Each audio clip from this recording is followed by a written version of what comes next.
અક્ષકલા યોગ સાંદીપની ઋષિએ શીખવાડ્યું કે વાસણ ઉપર અને દાગીના ઉપર જે મીનો કારીગરી કહેવાય, તમે જોઈ છે? હું એક ગ્લાસ લઈ આવ્યો ઘનસમાજ પાસે, મેં કીધું જોવા દો, અમને સેમ્પલ બતાવવું પડશે. આને મીનો કારીગરી કહેવાય.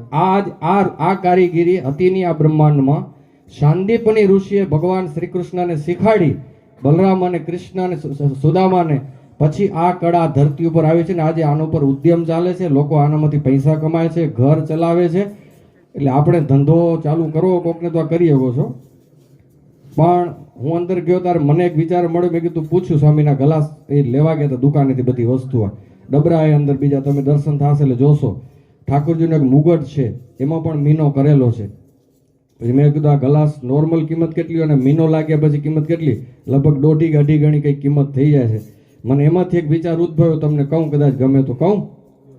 ગ્લાસ નોર્મલ છે, મીનો થયો એમાં ભેગો ભળ્યો તો આની કિંમત અને શોભા બે વધી, આની વેલ્યુ વધી અને એનું રૂપ પણ વધી ગયું. મને તમને આટલું જ શીખવાનું છે. આપણે ભલે મીના જેવા અહીં બહુ જાજી કિંમત નથી, પણ જે આપણી સાથે કનેક્ટ થાય ને એનું રૂપ અને એની શોભા અને વેલ્યુ વધારી દેવી, આટલું આપણે કરવાનું છે. બરોબર?